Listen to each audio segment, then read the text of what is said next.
Shalom, selamat pagi Bapak Ibu, Saudara Jemaat IMC yang dikasihi Tuhan, dan juga semua saudara yang lain yang saat ini sedang mengikuti ibadah online. Ya.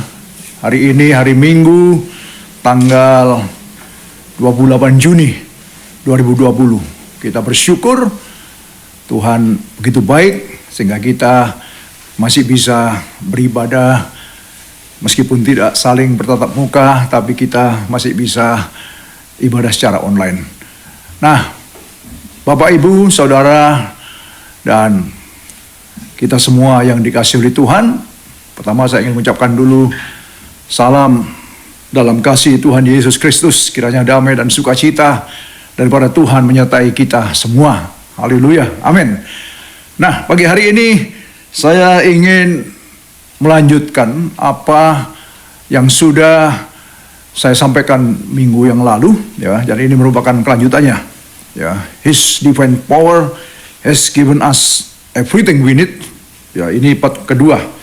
Ya, di mana kuasa ilahinya telah diberikan kepada kita atau dilimpahkan kepada kita agar kita untuk keperluan kita, sehingga kita bisa melakukan apa saja yang sesuai dengan tuntunan daripada kuasa Tuhan, yaitu di bawah bimbingan Roh Kudus yang diberikan atau dicurahkan kepada kita.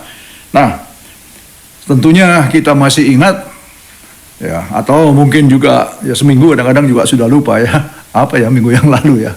Nah, oke, oleh sebab itu saya ingin lihat dulu dari 2 Petrus 1 ayat 1, 2 Petrus 1 ayat 2 ya.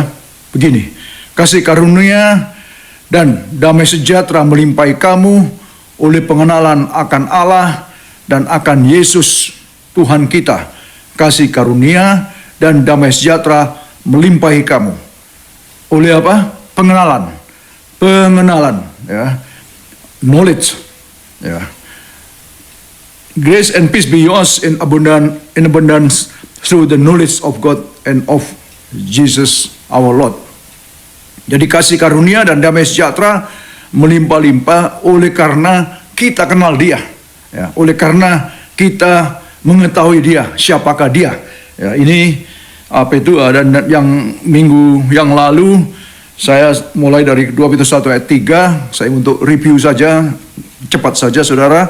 Karena kuasa ilahinya telah menganugerahkan kepada kita segala sesuatu yang berguna untuk hidup yang saleh oleh pengenalan kita akan Dia yang telah memanggil kita oleh kuasanya yang mulia dan ajaib.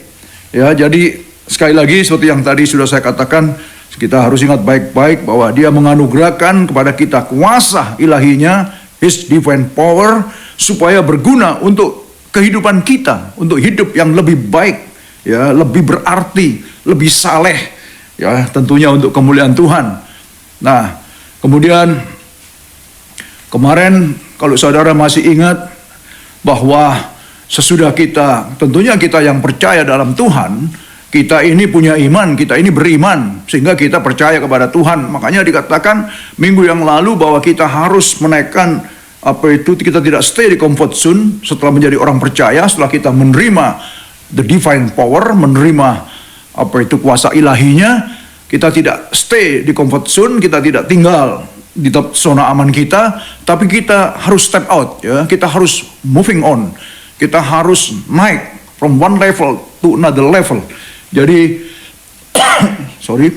dari one faith to another faith.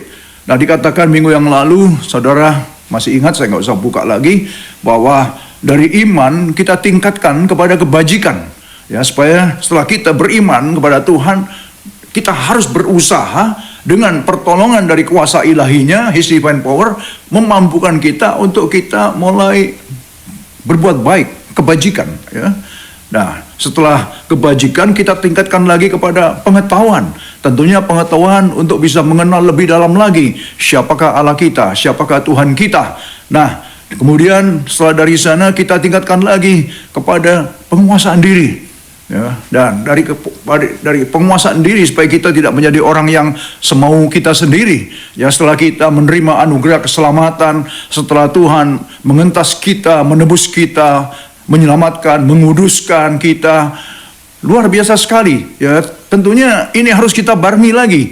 Penguasaan diri kita harus ada supaya kita hidup tertib. Ya, hidup di dalam kehendak dan rencananya, tidak hidup dalam kebrutalan, tidak hidup di dalam kekacauan, tapi bagaimana Roh Kudus diberikan, Roh yang memberikan ketertiban dalam hidup kita, self discipline, ya, spirit of power, spirit of love, spirit of self discipline, mendisiplinkan hidup kita, mengontrol hidup kita. Kita yang harus memulai untuk mengontrol, kita harus memulai untuk mengaplikasikan, ya, spirit of love, kasih, ya, dan juga kedisiplinan dalam hidup ini. Kemudian apalagi terus kita ditingkatkan lagi dari sana kepada ketekunan, ya, kesalehan, hidup dalam kesalehan dan ketekunan, dan akhirnya kasih kepada saudara-saudara.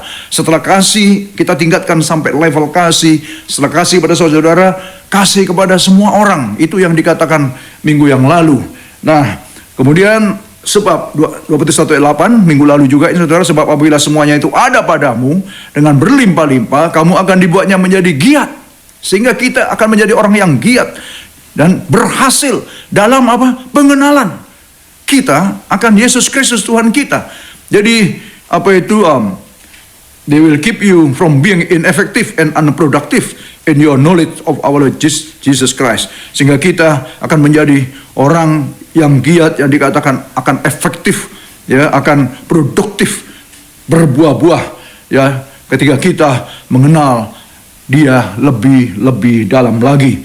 Nah, kemudian apabila kita tidak memiliki semuanya itu, kita dikatakan minggu lalu apa? Buta dan picik. Karena apa? Sama dengan kita lupa bahwa dosa-dosa kita yang dahulu telah dihapuskan. Ya, kita tentunya tidak seperti itu. Karena itu dikatakan supaya kita sungguh-sungguh, supaya panggilan dan pilihan kita makin teguh. Sebab jikalau kamu melakukannya, kamu tidak akan pernah tersandung. Ya, God has called and chosen you. Tuhan telah memanggil dan memilih kita supaya panggilan dan pilihan Tuhan kepada kita tidak sia-sia dan kita tidak akan tersandung lagi. Nah, Bapak Ibu, itu apa yang terjadi setelah, ya, ini penulisan Petrus ini untuk mengingatkan orang-orang percaya, ya. Dan bagaimana setelah dia menerima the divine power itu, menerima kuasa ilahi itu, dia terjadi satu perubahan dalam hidupnya. Ya, seperti yang sudah dituliskannya, diingatkannya kepada kita. Sebab waktu dia menulis ini adalah dikatakan karena aku sudah tua dan sebentar lagi dia sudah akan kembali kepada Bapa. Nah, sebelum itu dia ingin mengingatkan kita semua orang-orang percaya supaya kita terjadi satu perubahan dalam hidup kita, tidak hidup biasa-biasa lagi, ya, tidak hidup apalagi dengan pengaruh-pengaruh duniawi ini. Kita harus bisa membedakan bahwa kita adalah orang-orang yang percaya, yang sudah diselamatkan oleh Tuhan, kita yang sudah dipindahkan dari tempat gelap kepada terangnya yang ajaib, kita dari kerajaan dunia kepada kerajaan Allah, sehingga kita harus ada perbedaan dalam hidup ini. Kita berbeda karena kasih karunia dan pengenalan kita akan Kristus itu. Ada amin, ada haleluya.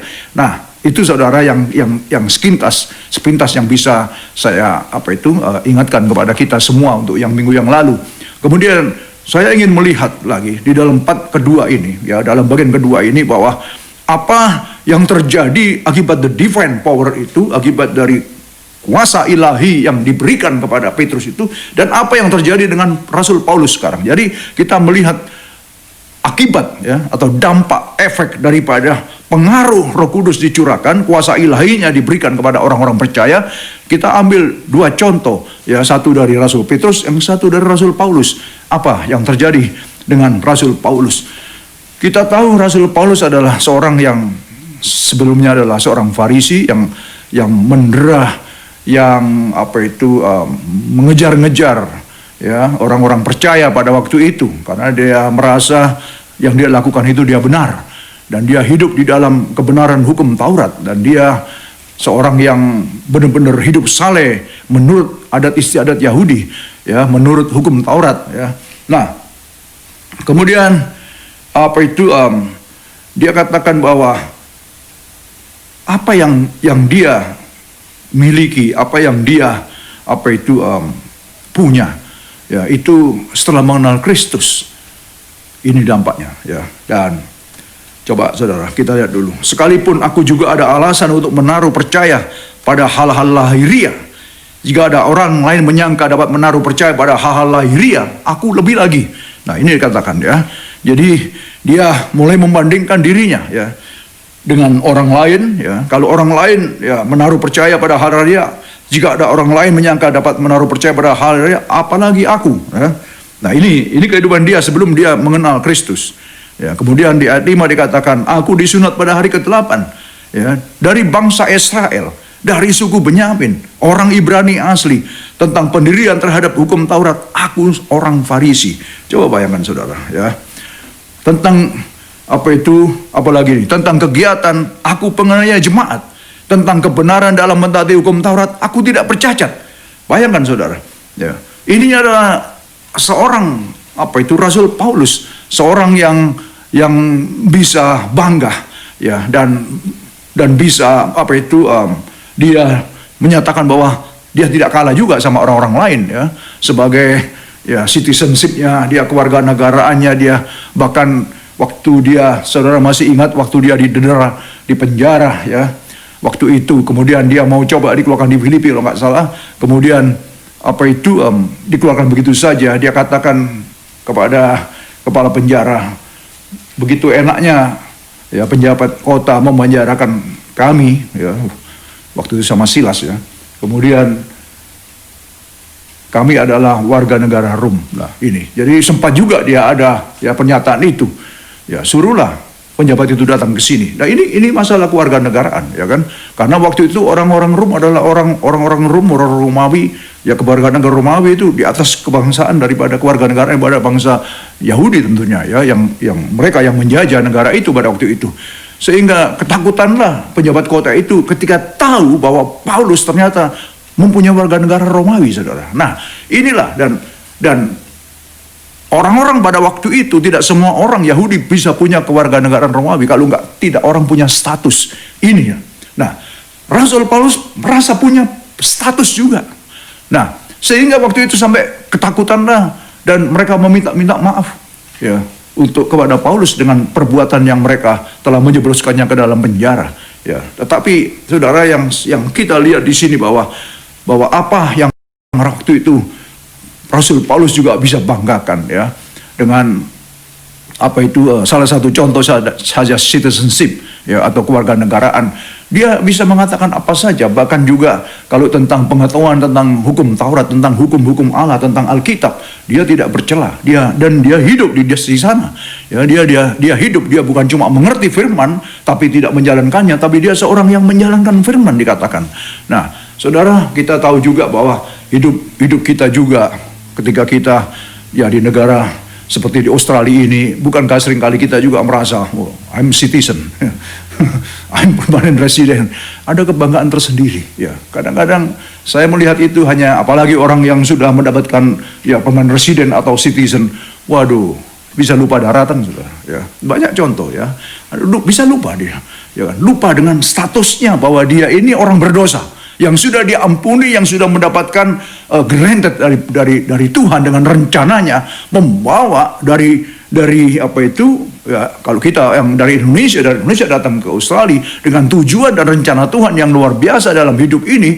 Apa maksud Tuhan dalam membawa kita ke negara ini, supaya kita tentunya bisa menjadi berkat untuk bangsa ini, untuk bangsa-bangsa yang ada di negara ini. Tetapi kadang-kadang ya saya lihat ada banyak orang-orang yang lupa dalam hal itu. Ya, sehingga waktu sudah menerima ya granted permanent resident, apalagi yang sudah memegang citizenship, dia lupa segalanya, saudara. Ya, dia lupa dan merasa ya ini saya, ya kan. Nah, seperti itu. Nah, kita melihat ya, kita diingatkan pada pagi hari ini. Saya percaya bahwa Tuhan itu baik sekali ya. Saya nggak bisa lari daripada tentang pengenalan akan Tuhan ini, karena Tuhan berbicara kuat sekali ya untuk saya bisa sharekan ini kepada saudara ya. Jadi dikatakan bahwa tentang kegiatan, aku penganiaya jemaat, tentang kebenaran dalam mentaati hukum Taurat, aku tidak bercacat. Tetapi apa yang dahulu merupakan keuntungan bagiku, sekarang kuanggap rugi karena Kristus. Jadi bagi dia, tadinya itu, wah, itu status, ya, status yang dia punya, ya, sebagai ahli Taurat, ya, sebagai orang Farisi, sebagai warga negara, ya kan, waduh, ya kan, punya apa itu, punya wewenang, ya. Wah, satu kebanggaan, saudara, ya, itu. Bukankah ada banyak hal seperti itu juga di antara kita, ya kan? Di antara orang-orang dunia tentunya, ya. Kalau kita sih sudah bertobat, amin. Coba saudara lihat ke kanan kiri saudara, ya. Ya, teman saudara atau keluarga saudara, suami, istri, anak-anak, orang tua, ya, kita sudah bertobat, ya. Itu dulu. Ya, ini pun juga ceritanya itu dulu, ya kan? Kita sekarang sudah bertobat.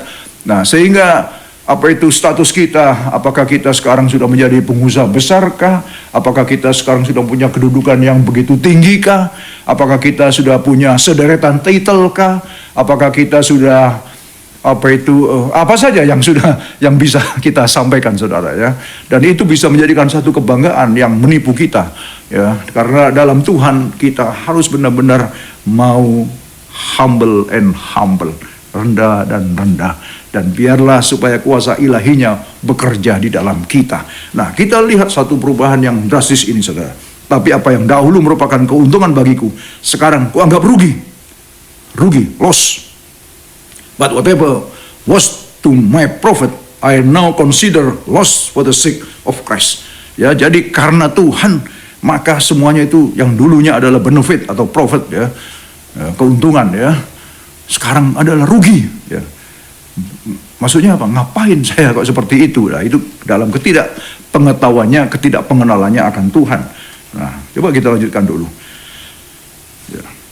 Malahan segala sesuatu kuanggap rugi karena pengenalan akan Kristus Yesus Tuhanku lebih mulia daripada semuanya. Coba ini, saudara, ya. Oleh karena dialah aku telah melepaskan semuanya itu dan menganggapnya apa? Sampah, supaya aku memperoleh Kristus. Luar biasa sekali, ya. What is more, I consider everything lost compared to the surpassing greatness of knowing Christ Jesus my Lord, for whose sake I have lost all things. I consider them rubbish, that I may gain Christ. Ini, saudara. Jadi saya kasih garis bawah di sana, ya, pengenalan dan memperoleh Kristus. Jadi segala sesuatu akhirnya dianggap rugi. Segala kebanggaan, segala kesombongan, segala keangkuhan, ya. Karena kalau orang sudah sombong, orang sudah bangga, dia nggak sadar bahwa dia sudah angkuh hidupnya, saudara. Nah, setelah dia menyadari, setelah dia mengenal, dia dalam ayat lain dikatakan, setelah aku mengenal Kristus dan kuasa kebangkitannya. Jadi setelah kenal Kristus, bukan cuma tapi kuasa kebangkitannya, bahwa dia ternyata yang mau merendahkan diri, dia yang mau lebih rendah dari manusia itu, ternyata dia adalah Tuhan dan Juru Selamat. Ketika dia tahu bahwa dia ternyata bangkit dari kematian. Nah, saudara, yang dulunya orang-orang yang didera, ya, yang mengikuti Yesus, yang bagi dia dianggap sebagai orang-orang yang sesat, dia ingin membenarkan orang-orang tersebut, ya, dengan memasukkan mereka ke dalam penjara. Bahkan waktu melempari Stefanus, dia juga salah satu saksi yang membunuh Stefanus juga. Saudara, bayangkan, Tuhan begitu jamah, begitu luar biasa dalam pertemuan jalan di Damsyik atau Damaskus. Nah, saudara, kisah itu membuat satu perubahan yang drastis, sehingga dikatakan, malahan segala sesuatu kok anggap rugi. Setelah apa? Setelah pengenalan akan Kristus. Pertanyaannya sekarang kepada kita, bagaimana dengan kita pada pagi hari ini? Bapak, Ibu, Saudara, engkau yang dikasihi oleh Tuhan. Setelah kita percaya di dalam Kristus, setelah kita mengenal Kristus dan kuasa kebangkitannya juga, ya, pertolongannya kepada kita, pemeliharaannya kepada kita, rencananya kepada kita, kebaikan-kebaikannya kepada kita. Apa sekarang? Bagaimana? Coba renungkan sejenak. Kalau kita melihat Petrus, setelah dia menyadari, begitu dia kenal Kristus, dia push dirinya. Dan dia dikatakan dia mampu karena ada kuasa ilahi yang memampukan dia untuk naik dari level iman percaya. Dia tingkatkan menjadi orang yang bisa berbuat kebajikan, berbuat baik. Ditingkatkan lagi sampai dia ingin mengetahui lebih dalam lagi siapakah Kristus, siapakah Allah itu, siapakah juru selamat itu. Ditingkatkan lagi sampai kepada dia harus bisa menguasai dirinya dalam segala hal. Amin. Ditingkatkan lagi kepada dia tekun dalam ketekunan. Dia tekun untuk mencari kebenaran. Kemudian apa? Dalam kesalehan, dalam hidup sesuai dengan jalannya Tuhan. Kemudian apa di sana? Ditingkatkan sampai mempunyai kasih yang asalnya tadi suka gosipin orang, suka menghakimi orang, yang tadinya tadi suka menuding-nuding orang. Saudara, tiba-tiba dia punya kasih. Dan dia tahu dia dimampukan karena dari kemanusiaannya dia tidak mungkin. Ini dampak-dampak daripada pengenalan akan Kristus. Ini dampak-dampak daripada the divine power. Ini dampak-dampak daripada kuasa ilahinya yang dicurahkan kepada saudara dan saya. Ada dampak, ada pengaruh kepada kita. Tapi sekali lagi, kita ini punya free will. Masalahnya mau berpengaruh atau tidak terserah kepada kita masing-masing. Amin. Amin. Haleluya. Terserah kepada kita masing-masing. Kalau kita mau dibimbing, kita mau merendahkan hati, kita mau hidup dalam ketulusan di depan Tuhan, di hadapan Tuhan. Saya yakin, saya percaya sesuai dengan firman-Nya ini. Kalau ini sudah bisa merubah Petrus, merubah Paulus, tentu apa bedanya Petrus dan Paulus dengan kita? Tidak ada bedanya. Kita sama. Di hadapan Tuhan kita sama, spesial, dicipta secara spesial. Bahkan dikatakan kita dipanggil, kita dipilih. Ingat itu saudara. Ya, kita orang-orang yang ditentukan bahkan. Tetapi kembali lagi, bagaimanakah kita menggunakan free will kita? Amin. Haleluya. Coba kita teruskan dulu. Malahan segala sesuatu kuanggap rugi karena pengenalan akan Kristus. Tuhanku lebih mulia daripada semuanya. Oleh karena dialah aku telah melepaskan semuanya dan menganggapnya sampah, supaya aku gain Christ, memperoleh Kristus. Sampah semuanya, rabis semuanya. Semua kebanggaan, semua kesombongan, semua keangkuhan, rabis setelah mengenal Kristus. Dia humble. Makanya dia katakan, hiduplah seperti aku, contohlah aku, karena aku mencontoh Kristus. Dia tinggalkan segala hukum-hukum kedagingannya, segala hukum-hukum Taurat yang mengajarkan tentang bagaimana harus berbuat baik untuk mendapatkan, ya supaya kita diselamatkan. Tetapi dalam Kristus dikatakan, hukum kasih karunia yang berlaku sekarang. Bahwa kita diselamatkan bukan karena kita baik. Kita diselamatkan karena kasih karunia. Karena anugerah. Kemudian kalau kita berbuat baik, seperti yang Petrus tekankan tadi untuk berbuat kebajikan, itu sebagai ucapan syukur kita. It's different. Berbeda saudara. Berbeda sekali. Kita melakukan kebaikan, kebajikan, kesalehan. Itu sebagai ketaatan kita kepada Tuhan. Itu sebagai apa? Rasa terima kasih kita, syukur kita kepada Tuhan. Ini bedanya. Nah, bagaimanakah kita bisa melakukan ini? His divine power has been given to us. Kuasa ilahinya sudah diberikan, sudah dicurahkan kepada kita untuk memampukan kita. Jadi nggak ada lagi sekarang yang alasan bagi kita tidak mampu. Oh pasti kita mampu, asal kita mau melakukannya. Menggunakan free will kita untuk taat hidup dalam kesalehan, dalam kebenaran, dalam ketekunan di dalam Kristus. Coba terus. Ya, semuanya ini sampah supaya aku memperoleh Kristus. Dengan jalan itu, ia telah, saudara. Ini yang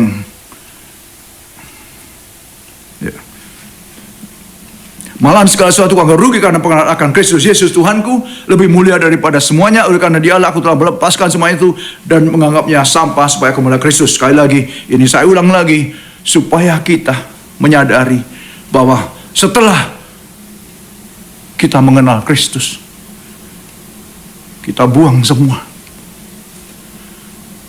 Tentunya dengan apa yang ada, yang telah kita usahakan. Karena gimana kita juga harus berjuang. Tadi sudah saya katakan, kita nggak bisa stay di comfort zone. Kita tidak bisa leha-leha istilahnya. Relax-relax saja setelah menerima anugerah keselamatan. Apalagi sudah menerima divine power. Ya, kita terus enak-enak saja. Tuhan tidak seperti itu. Karena roh yang diberikan kepada kita, roh itu bergerak. Roh itu akan menuntun, memimpin kita kepada kehidupan yang berkemenangan, kepada kehidupan yang benar, kepada kehidupan yang penuh dengan kebajikan dan kesalehan, kehidupan yang penuh dengan kasih, sehingga kita tidak lagi hidup seperti orang dunia lagi, ya. Kita tidak akan hidup lagi seperti orang dunia lagi, orang yang hidupnya tidak teratur, ya. Saudara, bukannya kita menghakimi, bukan ya. Tetapi kita memang harus hidup berbeda. Apa artinya kalau kita sesudah mengenal Kristus, sudah menerima, sudah diselamatkan, sudah menjadi orang percaya, apalagi kita dituntun sampai menjadi mengenal Dia dan memperoleh Dia, yang artinya juga apa? Dia tinggal dalam kita, kita tinggal dalam Dia. Nah, seperti itu, sehingga seperti yang saya katakan minggu yang lalu, bahwa ini terjadi personal relationship, menjadikan kita menyatu dengan Dia, sehingga kita bisa mengenal sifat-sifatnya, kita mengenal kehendak dan keinginannya. Kita bisa menangkap apa yang menjadi isi hatinya bagi kita. Kita akan punya kepekaan, sehingga yang kita ikuti adalah apa yang menjadi keinginan roh itu yang diberikan kepada kita, Parakletos itu, untuk menemani kita, untuk menuntun kita, untuk memimpin kita, supaya hidup kita selalu hidup berkenan di hadapannya. Seperti ini, saudara dikatakan, semuanya menjadi sampah sekarang. Setelah aku memperoleh Kristus, saudara dan saya sudah memperoleh Kristus, saudara dan saya sudah mendapatkan Kristus. Saudara, bagi hari ini kita mendengarkan firman Tuhan, ini pun juga supaya kita lebih mengenal lagi, lebih dalam, supaya kita juga bisa mendapatkan lagi, supaya Kristus lebih melekat lagi kepada kita. Sebab kalau Dia melekat dengan kita, ada dalam kita, bersama kita, memimpin kita, dan kita mau dipimpin, bukan kita mau dipimpin dengan ketagihan kita, human sinful nature kita, tapi dipimpin oleh roh, dipimpin oleh kuasa ilahinya yang sudah diberikan kepada kita. Maka saya percaya, kita percaya, seperti firman Tuhan katakan, bahwa kita akan menjadi orang-orang yang berkenan di hadapan Dia. Kita akan menjadi orang-orang yang bisa melakukan apa yang menjadi kehendak Bapa. Karena dari mana kita berasal, dari itulah yang dikembalikan oleh Kristus. Kristus datang untuk memulihkan hidup kita yang sudah terpuruk, yang sudah terkontaminasi karena dosa, yang sudah terbelenggu dan hidup dalam kegelapan. Dipulihkan kembali, supaya kembali kepada nature kita, kepada alam kodrat ilahi kita, yaitu manusia sorgawi, bukan manusia duniawi lagi. Kita harus berbeda. Kita harus bisa membedakan antara kita yang dahulu dengan kita yang sekarang. Yang dahulu kita sadar, kita tahu, seperti Rasul Paulus hidup dalam segala kebanggaannya, hidup di dalam segala kemunafikannya mungkin, ya. Kita tinggalkan semua.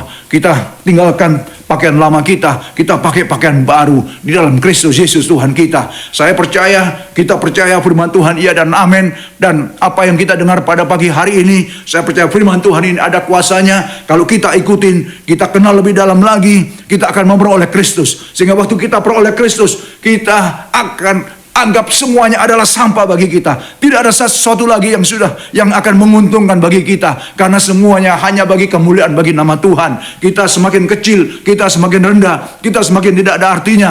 Apalagi mau menghakimi orang, apalagi mau menggosipin orang, saudara, akan jauh dari hidup kita. Saudara, apalagi mau iri hati kepada orang, akan jauh, karena itu semuanya adalah sampah, semuanya adalah rabis, seperti yang dikatakan oleh Rasul Paulus. Semua kebanggaan, semua apapun juga akan menjadi sampah bagi kita setelah kita mengenal Kristus, setelah kita mendapatkan Kristus. Oleh sebab itulah kita perlu lebih lagi untuk mengenal Dia lebih dalam lagi. Biarlah pada pagi hari ini setiap kita membuka hati kita. Mari kita buka hati kita, Bapak Ibu Saudara.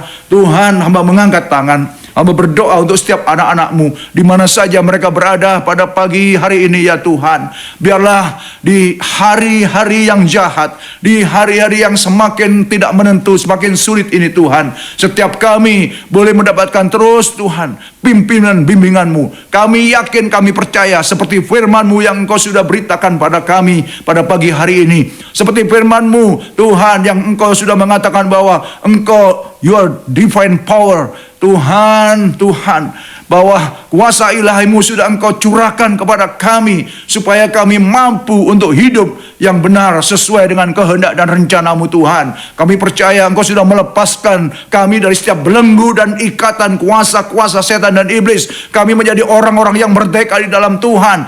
Oleh sebab itu kami mau menggunakan kemerdekaan kami untuk hidup benar bersama-Mu Bapa, untuk hidup benar bersama-Mu Tuhan Yesus. Mari Roh Kudus terus pimpin, terus Tuhan berikan kami kepekaan, supaya hidup kami semakin hari semakin berkenan kepada Tuhan. Memberkati setiap anak-anak-Mu, tua muda besar kecil, Tuhan, di mana saja saat ini mereka berada, di rumah masing-masing atau sedang di jalan yang sedang mengikuti Tuhan ibadah online ini pada hari ini. Tuhan, Engkau juga Tuhan lawati mereka, setiap hati-hati yang terbuka Tuhan jamah. Tuhan, setiap hati-hati yang mau bertobat, hamba percaya Tuhan bahwa Engkau adalah Allah yang selalu terbuka. Waktu kami rindu, kami akan menemukan Engkau. Waktu kami mengetok, kami mencari, kami pasti akan dibukakan pintu Tuhan oleh-Mu. Oleh sebab itulah, marilah lihatlah Tuhan, pandanglah setiap anak-anak-Mu yang sedang mengangkat tangan. Tuhan, kami perlu Engkau. Tuhan, kami perlu Engkau. Kami perlu pemulihan kekuatan Roh-Mu untuk mengalir lebih-lebih lagi, memenuhi kami Tuhan, sehingga hidup kami akan dipenuhi dengan kehendak-kehendak-Mu. Dalam nama Yesus, terima kasih Bapak Ibu dan saudara kasih Tuhan, sebagaimana janji daripada Allah itu sendiri, apabila setiap kita tetap setia mengikut Dia, hidup dalam ketaatan sesuai dengan firman-Nya, maka dikatakan kemana saja kita pergi, di mana saja kita berada, Allah akan menyertai kita, Dia akan melindungi kita, Dia akan beserta kita, dan dikatakan Dia akan memberkati kita, supaya setiap kita juga bisa menjadi berkat bagi bangsa-bangsa.